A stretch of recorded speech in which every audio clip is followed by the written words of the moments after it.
안녕하세요. 아이콘오프 김조현입니다. 이렇게 오랜만에 오프라인 행사에서 직접 얼굴들 뵙고 이렇게 좀 발표할 수 있게 돼서 굉장히 좋은 것 같습니다.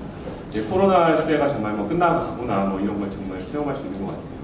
그런데 요즘 아시다시피 세계 경제가 굉장히 좀 어두운 전망들이 있고 자산 시장에 대해서도 충격이 그대로 전파되고 있습니다.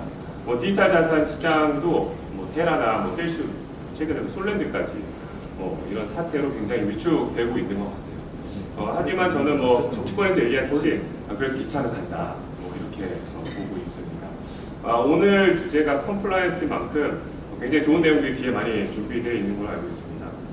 저는 좀 블록체인과 디지털 자산의 기술 트렌드와 좀 거기에서 어떤 시사점, 논의 생각해봐야 될 점 위주로 좀 발표를 드리도록 하겠습니다. 네, 1991년 팀 버너스-리가 월드와이드 웹을 개발하고 나서, 발명하고 나서 웹 1.0 시대가 열리게 됐죠. 초창기의 웹은 컴퓨터에 저장된 데이터들을 좀 누구나 좀 접근해서 볼 수 있게 하는 것이 목표였기 때문에 읽기 위주의 웹이 열렸습니다. 그 이후에 웹의 쓰기 기능이 들어가면서 정말 많은 데이터들이 웹에 생성되게 됐어요. 그러면서 어떤 중앙화된 어떤 플랫폼 기업들이 등장하게 되고 그 플랫폼에 정말 많은 데이터들이 집적이 되게 됐습니다. 근데 플랫폼들은 자신의 어떤 이해관계에 따라서 그 집적된 데이터들을 사용하게 됨으로써 많은 또 논란을 낳게 됐죠. 그러다가 블록체인의 등장으로 어떤 개인의 데이터에 소유와 통제가 가능한 기술이 등장하게 됐죠. 그러면서 이제 읽고 쓰고 소유한다는 개념의 이제 웹 3.0 시대가 본격적으로 열리게 된 것 같습니다. 특히 이제 크립토 기반의 웹 3.0은 웹3라는 이름으로 좀 더 특색 있게 부르는 경향이 있는 것 같습니다. 근데 이런 웹3는 이제 크립토 관련된 회사들만 이렇게 하는 것이 아니라 지금은 기존의 웹 2.0 기업이라든지 레거시 기업들도 하루가 멀다하게 관련 기사들이 쏟아질 정도로 다 뛰어들고 있습니다. 이렇게 웹3 시작이 본격화된 데에는 많은 요인과 어떤 이유가 있겠지만 사실 기술적으로는 그 기술의 중심에 블록체인이 있다는 것에 대해서는 아무도 이견이 없으실 것 같습니다. 블록체인의 가장 중요한 특성, 저는 5개의 어떤 이유점을 보고 있는데요. 탈중앙성, 투명성, 불변성, 가용성, 토큰화 이 5가지입니다. 이제 본격적으로 대표적인 어떤 블록체인 기반의 어떤 서비스 영역들을 가지고 그 영역에서의 어떤 대표 사례들과 기술 트렌드를 좀 살펴보겠습니다. 이런 웹3 기반의 디지털 경제의 어떤 중요 요소들을 좀 살펴보자면 그 기반에는 블록체인 인프라와 가치 교환을 가능하게 하는 크립토커런시가 있습니다. 거기에 웹3 상에서의 기관이나 단체를 나타내는 DAO, 실물 자산을 나타내는 NFT, 그리고 어떤 자본의 재배치를 통해서 어떤 가치를 만들어내려는 금융 레이어로서의 디파이가 있고요. 또 이런 웹3에 맞는 어떤 탈중화된 신원 인증 체계로서 SSI가 각광을 받고 있습니다. 제일 먼저 SSI부터 좀 살펴보죠. SSI, 셀프 서브레인 아이덴티티의 약자인데요. 자기 자신에게 아이덴티티의 주요 주권, 주요 권리가 있다는 뜻입니다. 아이덴티티가 너무나 당연히 자신의 것이라고 생각할 수 있지만 사실 현재 여러분이 쓰시는 아이디, 디지털 아이디들, 대표적인 구글 아이디, 카카오 아이디는 그들이 원하는 방식대로 그들이 원하는 곳에서만 사용할 수가 있습니다. 그래서 이 아이덴티티를 사용자 본인에게 돌려주자라는 프로젝트가 많이 있었고요. 마이크로소프트의 아이온이라든지 DID가 한때 또 우리나라 공인서 폐지의 어떤 시기에 물려서 많이 좀 이슈가 되기도 했었는데 DID에 대한 많은 표준을 리딩하고 있는 소브린 프로젝트들 여러 가지가 있습니다. 저희 아이콘오프도 마이아이디라는 DID 사업을 전개하고 있는데요. 사실 이 DID 사업을 이렇게 레거시에 전개하다 보니까 기존의 이 아이덴티티라는 게 완전히 이제 규제 영역이거든요. 기존의 규제 자체가 중앙화된 아이디에 맞춰도 다 맞춰져 있다 보니까 사실 전개에 어려움이 있는 건 사실입니다. 하지만 저는 차세대 웹에는 이런 셀프 소브레인 아이덴티티 방식의 아이디가 필수 불가결하다고 보고 있기 때문에 묵묵히 사업을 전개하고 있습니다. 또 얼마 전에는 비탈릭이 소울바운드 토큰이라는 개념을 소개하기도 했어요. SBT는 소울바운드 토큰 SBT로 약자로 부르는데요. 일종의 간단하게 말씀드리면은 거래가 불가능한 NFT 같은 개념으로 보시면 될 것 같아요. 그걸 이용하면 이제 그 주소 어드레스에 어떤 속성을 부여할 수가 있는 거죠. 그래서 그걸 뭐 이용해서 사용자의 신원을 확인한다든지 어떤 서비스에 접근 권한을 부여한다든지 이런 오센티케이션과 오소라이제이션을 쓸 수가 있다. 이런 개념을 도입해서 SBT라는 개념이 또 요즘 한참 뜨고 있습니다. 근데 DID나 SBT나 기술적인 베이스는 같다고 보시면 돼요. 그 어떤 형식적인 어떤 차이라고 보시면 되고, DID는 조금 실제 그 아이덴티티의 소유자, 오브젝트에 좀 초점이 맞춰져 있고, SBT는 그 어드레스에 좀 초점이 맞춰져 있는 것이 차이입니다. 다음 다오. 다오는 사실 뭐 거의 올해의 키워드라고 할 정도로 굉장히 핫한 키워드죠. 실제 탈중앙화 자유조직이라는 말처럼 기본적으로 주식회사들이 주주들이 지배하고 이사회를 통해서 이제 경영이 되는 방식과 다르게 같은 목적을 가진 사람들이 자발적으로도 모여서 나름의 운영 규칙을 가지고 뭐 운영되는 기관이나 단체 어떤 모임을 포괄적으로 이루는 말입니다. 사실 블록체인 기반의 다오에는 굉장히 많은 서비스들이 있어요. 투자를 위해서 모인 인베스트먼트 다오라든지 어떤 공공재의 어떤 보조금을 지급하기 위한 그랜트 다오라든지 또 이제 수집품을 공동으로 모으는 컬렉터 다오라든지 많은 서비스들이 있습니다. 또 디파이 같은 경우는 그 디파이 프로토콜을 운영하기 위한 거버넌스를 위한 토큰들이 모두 존재하게 되는데요. 그런 디파이 프로토콜을 운영하기 위한 프로토콜 다오들이 굉장히 많이 있습니다. 최근에는 국내에서도 그 간송미술관의 국보를 낙찰받기 위한 국보다오 프로젝트가 있었죠. 그 프로젝트에서도 뭐 뒤에 많이 논의되겠지만 이 국보다오의 어떤 법적인 지위가 무엇이냐, 그리고 이 거버넌스 토큰을 나눠주는 게 일종의 좀 아이쇼가 아니냐, 뭐 이런 많은 사실 논란들이 있었습니다. 사실 다오가 추구하는 그 방향성, 탈중화를 위해서 어떤 뭐 민주주의적인 정책을 정한다는 그 방향성에 동의하지 않는 분들은 여기 계시는 분들뿐만 아니라 사실 그 누구도 없어요. 중화된 뭐 엔티티가 통제하고 원하냐 하면 다 노라고 하죠. 근데 그걸 어떻게 실행하느냐에 대해서는 많은 논란이 있습니다. 2016년 그 비탈릭을 비롯한 이더리움 파운데이션 파운더들도 다 서포트를 했던 더 다오 프로젝트가 있습니다.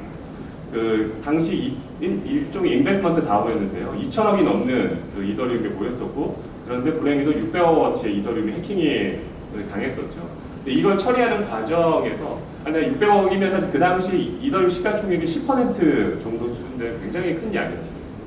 근데 이걸 처리하는 과정에서 사실 많은 논란들이 있었는데 우여곡절이 있었고, 최종적으로는 최악의 방법이라고 할 수 있는 그 하드 포크, 그 해커의 계정을 동결하고 피해자들에게 이더를 다 돌려주는 하드포크 방식을 결론이 났습니다. 그러면서 이더리움의 순수성을 지켜야 된다는 이더리움 클래식과 이 하드포크된 이더리움이 나눠지게 된 계기가 됐죠. 최근에도 루나 테라 프로젝트의 어떤 문제가 생긴 그 테라 2.0 프로젝트를 개시하는 데 있어서도 이게 과연 적절했는지 커뮤니티 투표를 통해서 진행되는데요. 이런 논란이 있습니다. 사실 그 다오에는 트릴레마가 있다고 합니다. 그 블록체인 트릴레마 유명하죠. 이 탈중앙성과 보안과 확장성, 이거 세 개 다 만족하기 어렵다는 건데, 다오에도 안정성과 또 확장성과 접근성, 그리고 이 퀄리티 세 개를 동시에 만족하기 어렵다는 거예요. 처음에 다오가 일부 소수가 모여서 제안을 뭐 단순히 1인 투표로 아주 간단한 접근으로 다오를 운영하더라도 굉장히 수준 높은 논의와 어떤 그 제안이 이루어지고 결정이 이루어집니다. 근데 많은 사용자들이 스케일이 높아서 사용자들이 참여하게 되면은 제안에 대한 제대로 된 검토가 이루어지기 어렵고 과연 1인 1위 투표가 정당하냐 많은 논란이 있게 됩니다. 그래서 결국 이제 퀄리티가 떨어지게 되죠. 그래서 그러면은 뭐 그 제안을 정말 다 검토했는지 확인을 하고 설득하는 과정을 집어넣자든지 아니면은 뭐 좀 더 진심인 사람한테 가중 투표를 부여한다든지 굉장히 투표가 복잡해져요. 그러면 접근성이 또 떨어지게 되죠. 사실 이런 그 다오 트릴레마 문제가 있는 것이 사실입니다. 그래도 이 다오를 운영하기 위한 여러 그 기술 서비스는 지속적으로 나오고 있습니다. 이런 다오 커뮤니티의 커뮤니케이션을 지원하는 툴들, 거버넌스나 보팅을 지원하는 서비스, 트레저리를 관리하는 부분, 그 컴펜세이션 인센티브 토큰을 관리하는 여러 컴포넌트가 이 다오 트릴레마를 해결하기 위해서 계속적인 시도가 이루어지고 있다, 이렇게 말씀드릴 수 있습니다.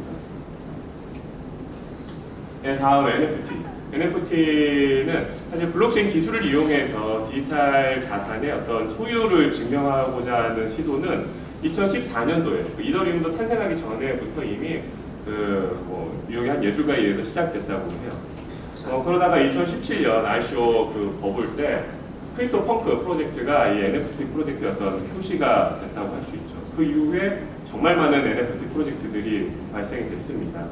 저는 크게 한 5가지 정도로 이 카테고라이즈 할 수 있다고 볼 수 있는데요. 뭐 하나의 NFT가 물론 뭐 복수의 어떤 그 유틸리티도 가질 수 있죠.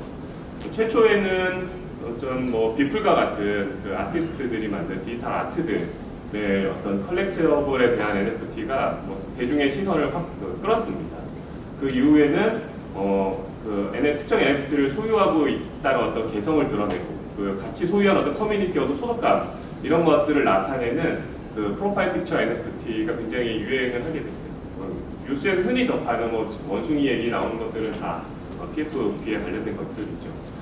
PFP는 최근에 이제 IP의 저작권을 넘어서 이제 IP까지 막 그 활용한 그 콘텐츠까지 영역을 넓히고 있습니다.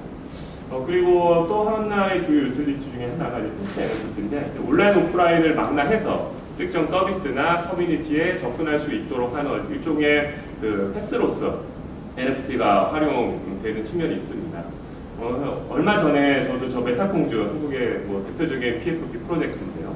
네, 메타콩즈 그 홀더 파티에 초대받아서 가본 적이 있는데 입구에서부터 그 지갑을 통해서 그 NFT 소유 여부를 확인하고 다 같은 소유자들의 모임이니까 그 파티장이 온통 저 NFT 프로젝트의 어떤 내러티브로 가득 차 있는데 그것들을 다 같이 즐기고 하는 모습에서 굉장히 좀 흥미롭고 신선한 경험이었습니다. 그 외에는 온라인 게임이라든지 뭐 가상 부동산들의 온라인 에셋을 나타내는 NFT들이 있고요. 최근에는 실물 자산, 현실의 어떤 신발이나 패션이나 이런 실물 자산들을 블록체인을 이용해서 자산화하는 오프라인 에셋 NFT들이 유통사들을 통해 기반으로 굉장히 큰 관심을 받고 있습니다. 앞서 이런 NFT 프로젝트들이 사실 아까 2014년 최초의 NFT나 현재의 NFT의 기반 기술은 큰 차이는 없어요. 블록체인에서 그 소유 여부를 증명한다는 건. 하지만 그 주변 기술들, 뭐 IPFS와 같은 탈중앙화된 스토리지 기술이라든지 제로 널리지 기술을 이용해서 속성을 숨겼다가 나중에 리빌하는 어떤 그 주변 기술들 이런 것들이 계속 발전되고 있습니다. 또 한 가지 NFT 프로젝트들의 어떤 특징 중에 하나가 사실 그 메인넷의 이슈로 블록체인 프로젝트 자체가 많은 어려움을 겪는 일들이 있습니다. 최근에도 이제 테라 기반의 프로젝트들은 뭐 본의 아니게 메인넷을 막 옮겨가야 되는 상황이 있겠죠. 뭐 이더리움 기반의 플레이튼 기반의 메타콩즈 같은 경우도 뭐 좀 더 글로벌 접근성이 좋은 이더리움 기반으로 옮긴다고 했었고, 사실 최근과 같은 이 멀티체인 시대, 뭐 이더리움 하나가 전 세계를 다 모든 블록체인을 하나만 보다 이렇게 얘기하는 사람 비탈릭조차 이렇게 얘기 안 하니까요. 이 멀티체인 시대에 NFT 프로젝트들이 어떤 메인넷을 선택하느냐 사실 굉장히 뭐 어려움을 많이 느끼고 있습니다. 근데 뭐 최근에는 이런 하나의 체인에서만 워킹하는 것이 아니라 여러 체인에서 워킹하는 멀티체인 NFT 이런 프로젝트들도 시도가 되고 있습니다. 다음에 이제 말도 많고 탈도 많은 디파이입니다. 사실 디파이는 크립토 윈터 2018년, 2019년 크립토 윈터를 끝낸 사실 크립토 쪽에는 사실 히어로였어요. 근데 최근에 이제 테라나 이런 사태 때문에 그 디파이의 근본 가치에 대한 챌린지들이 이어지고 있는 상황이죠. 저는 그래도 뭐 이런 논의를 통해서 그래도 어떤 제도화에 나갈 수 있는 어떤 계기는 됐다 이렇게 평가하고 싶습니다. 최근 디파이 쪽은 멀티체인 시대를 맞아서 각 체인들마다 이 체인을 넘나들어서 자산들이 이동해 다니는 멀티체인 유동성 공급 솔루션들이 굉장히 모든 체인들마다 다 붙어 있습니다. 멀티체인 유동성 공급을 위해서는 브릿지라는 기술이 많이 쓰이고 있는데요. 비탈릭도 올 초에 멀티체인 시대가 도래할 거라고 얘기하면서도 이 체인들 간의 그 브릿지의 어떤 위험성은 경고는 했었어요. 메인에서 어떤 보안성이 브릿지를 통해서 자산들이 왔다 갔다 하게 되면 그 브릿지 좀 중앙화되거나 덜 탈중앙화된 이런 브릿지의 보안 수준은 내려간다. 근데 뭐 이 쪽집게처럼 그런 경고를 한 지 몇 달 후에 실제 솔라나의 최대 브릿지인 웜월에서 3,900억 정도 해킹이 발생했고요. 또 그 엑시 인피니티를 운영하는 그 스카이 마비스의 로닌 브릿지에서도 7,400억 정도의 해킹이 발생했습니다. 앞으로도 이런 디파이에서는 이게 체인들을 넘나드는 어떤 브릿지는 지속적으로 있을 텐데 이걸 극복하기 위한 이 보안성을 그 메인넷 수준으로 높이기 위한 여러 시도들이 지속적으로 이루어지고 있다 이렇게 말씀드릴 수 있습니다. 자, 앞서 대표적인 산업별의 어떤 그 요즘 서비스를 살펴봤는데 가장 논란이 되는 것은 결국 이제 탈중앙화 이거 같아요. 탈중화가 모든 탈중화라는 미명하에 뭐 이상한 짓 하는 거다 뭐 이런 논란도 있고 탈중화라는 쪽으로 가야 된다만 논란이 있죠. 실제 실리콘밸리에서도 뭐 앨런 머스크 집도시 탈중화를 뭐 가치를 거둔 웹3에 대해 아주 엄청난 비판을 하고 있습니다. 웹3가 어딨냐, 다 그냥 마케팅 용어다. A6G 같은 그냥 VC들만 돈 벌게 하는 수단이다 하는 참 그 비판들이 있습니다. 뭐 유명한 인플루언서죠. 그 NIU의 스캇 칼로웨이 교수도 탈중화의 현실 하면서 막 이런 자료를 공개했었어요. 실제 이더리움 프로젝트 상의 NFT 규모가 한 40조 정도 되는데 8조가 넘는데 80%의 NFT를 단 9%의 지갑이 소유하고 있다. 비트코인 더 심하다. 95%의 비트코인을 단 2%의 지갑이 소유하고 있다. 아니 탈중앙화라는 거는 소수가 가진 권력을 다수한테 나누는 거 아니냐. 근데 너네가 얘기하는 이 크립토가 훨씬 더 중앙화되어 있다. 이런 얘기죠. 특히 이 경향은 이더리움 비트코인만 그런 게 아니라 새로 나오는 프로젝트일수록 더 심하다. 이게 웹3의 현실이다. 신규 프로젝트일수록 인사이더들이 갖고 있는 토큰이 훨씬 많다. 이런 사실 비판들을 했습니다. 사실 이런 비판은 그 웹3 진영 밖에서뿐만 아니라 내부에서도 꾸준히 있어 왔어요. 폴리곤 같은 경우도 그 작년에 주요 패치를 하면서 패치 내용을 공개하지 않는 그 메인넷 패치를 진행했었습니다. 그 프로젝트 리딩하는 곳과 주요 그 노드 운영자들끼리 일종의 게임으로 치면 그 잠수함 패치라는 걸 진행했던 거죠. 그 참 많은 논란이 있었고요. 이거는 또 해킹 당하지 않기 위해서 어쩔 수 없었다 이런 논란도 있지만 어쨌든 뭐 이게 진짜 탈중화가 맞냐 얘기도 있었고 유니스왑 같은 경우도 SEC가 STO나 금융상품과 연계된 토큰들에 대한 규제를 하겠다 이런 발표를 하자마자 유니스왑에서 관련 토큰들을 다 디리스팅했습니다. 접근을 했는데 그때도 사실 아니 이런 탈중앙화 서비스를 중앙화된 엔티티가 운영함에 있어서 이것이 과연 탈중앙화 서비스가 맞냐 이런 물음표들이 많이 찍혔었어요. 근데 또 아이러니하게도 유니스왑은 왜 진작에 그 토큰들 너네 리스팅 시켰었냐 이런 걸로 오히려 투자자들한테 소송을 당하는 상황입니다. 국내에서도 마찬가지죠. 테라 같은 경우도 사실 UST와 딥해킹이 발생했을 때 그걸 대응하는 과정에서 그 커뮤니티에 이걸 투명하게 알리고 어떤 커뮤니티 동의를 얻어서 운영됐다기보다는 테라폼 랩스라는 어떤 중앙화된 엔티티를 통해서 독단적으로 대응을 하게 됐었고 결과적으로 실제 프로젝트가 실패까지 이르는 상황이 됐습니다. 테라 2.0도 런치에 대해서 말이 많았고요. 카카오 클레이튼 같은 경우도 사실은 뭐 POA 체인이라고 해서 뭐 40여 개 대기업들 중심으로 뭐 거버넌스가 이루어진다고 하지만 실제 클레이튼에 장애가 발생하거나 하게 되면 그 장애를 대응하는 과정을 보면 사실 카카오 단독으로 모든 그 장애를 대응하고 이런 것들을 볼 수 있었어요. 이 시점에서 그러면 탈중화에 대해서 다시 한번 생각해 볼 필요가 있는 것 같습니다. 사실 이 내용은 뭐 2016년, 17년도에 아주 반복됐던 내용 같아요. 그 당시에도 비탈릭이 이런 내용을 얘기했었죠. 보통 컴퓨터 CS에서 탈중화가 하면은 이런 그 네트워크 토폴리지들 막 나옵니다. 뭐 이게 탈중화하다 하지만 사실 저희가 얘기하는 탈중화는 뭐 이런 게 아니죠. 그러면서 비탈릭은 이 세 가지 관점에서 탈중화의 여부를 좀 구분해 볼 수 있다. 구조적, 정치적, 논리적 이 세 가지 어떤 기준점을 두고 구조적인 탈중화는 얼마나 많은 그 컴퓨터에서 운영되고 뭐 컴퓨터가 몇 개 무너져도 이 시스템이 운영되느냐 이런 걸 보면 된다는 거고 정치적인 거는 그 결정하는 데 있어서 얼마나 많은 다수가 참여하느냐 논리적인 부분에 있어서는 이게 하나의 어떤 통일된 목표를 가진 인터페이스나 접근 모듈을 가지고 이렇게 운영이 되느냐로 봐서 블록체인은 구조적, 정치적 탈중화하고 논리적 중앙화돼 있다. 비트코인을 반으로 노드를 나눠 놓게 된다고 하나의 비트코인은 움직이지 않죠. 새로운 또 네트워크가 되죠. 때문에 논리적으로는 중앙화돼 있고 구조적, 정치적 탈중화가 돼 있다고 얘기했습니다. 이 탈중화 논의에서 사실 가장 중요한 부분은 결국은 거버넌스라고 보고 있어요. 이 거버넌스가 제대로 갖춰지면 정치적, 그 구조적, 논리적 이 파트에 맞춰서 다 운영할 수 있다고 보고 있습니다.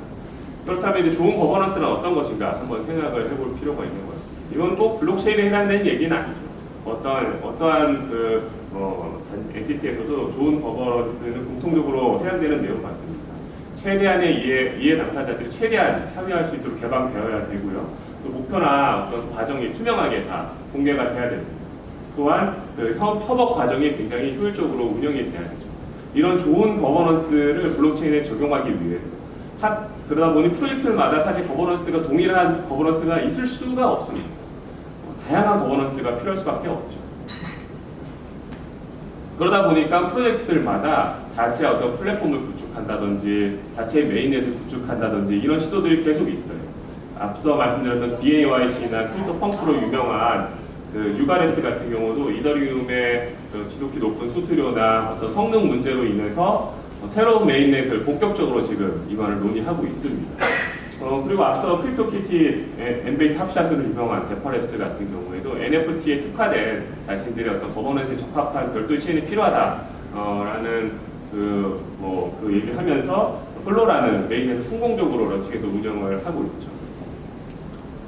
또한 뭐 테라에서 프로젝트 진행하고 있는 컴퓨터 같은 경우도 지금 테라 사태로 인해서 자체 메인넷 구축을 선언해서 준비하고 있고요. 클레이튼에서도 앞서 뭐 메타콩즈 같은 NFT 프로젝트가 뭐 이더리움으로 옮겨가기도 하고 또 클레이튼 상에 있던 위믹스 같은 프로젝트들도 자체 메인넷 구축하고 있습니다. 솔라나 같은 경우도 지속적으로 그 메인넷 어떤 안정성의 이슈가 제기되면서 솔라나 기반의 프로젝트도 고민이 많은 상황이죠. 특히 요즘은 하나의 체인에서 모든 것이 이루어지지 않습니다. 멀티체인, 인터체인 세상이죠. 멀티체인, 인터체인의 차이를 간단히 좀 말씀드리면은 사람들마다 정의는 조금씩 다르지만 멀티체인은 그냥 여러 체인을 쓰는 상황을 얘기하는 것이고요. 저희가 흔히 거래소를 쓰면 일종의 멀티체인 서비스를 쓴다고 보시면 됩니다. 거래소라는 신뢰하는 서비스 주체를 이용해서 이더리움을 팔고 비트코인을 사면 이더리움의 가치가 비트코인으로 전환되는 거죠. 그걸 이제 멀티체인 서비스라고 보시면 되고, 인터체인 같은 경우는 이런 그 제3자 없이 사용자가 직접 체인에 붙어서 체인 간의 통신은 별도의 어떤 그 탈중화된 방식으로 연결하면서 체인에 직접 붙어서 서비스를 받는 상황, 이걸 인터체인이라고 말씀드릴 수 있습니다. 근데 이 인터체인은 2016년, 17년부터 얘기가 있었던 건데 최근 들어서 이제 상용화 수준에 거의 다다른 것 같아요.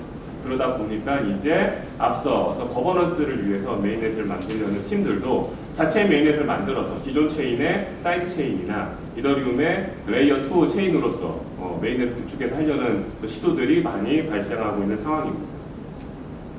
이렇게 이때 이제 메인넷을 만드는 방식은 크게 이제 두 가지가 있습니다.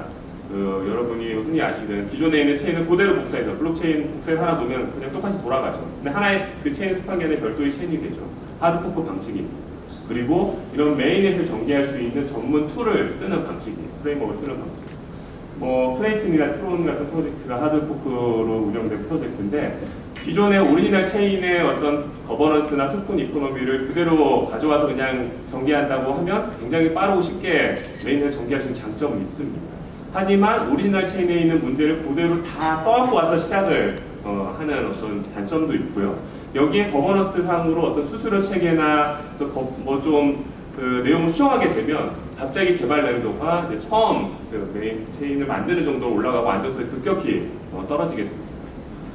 블록체인 프레임워크를 쓰는 체인으로는 폴리곤, BSC, 테라 이런 프로젝트도 있었는데 저는 이제 메인넷을 만든다면 결국은 좋은 거버넌스를 위해서 자체 체인의 거버넌스를 도입할 수밖에 없기 때문에 이런 블록체인 프레임워크를 쓰는 걸 추천드리는 바입니다. 저희 알프노프도 이런 블록체인 프레임워크를 좀 쉽게 전개할 수 있도록 메인넷을 쉽게 구축할 수 있는 블록체인 프레임워크, 파라메터라는 프레임워크를 출시했습니다. 여기에는 저희의 그 글로벌하게 검증된 그 독자 개발한 루프체인의 블록체인 엔진이 담겨 있고요. 또 그 IFFS와 같은 탈중화된 오프체인 스토리지 기술로서 BFS라는 블록체인 파일 시스템도 들어가 있습니다.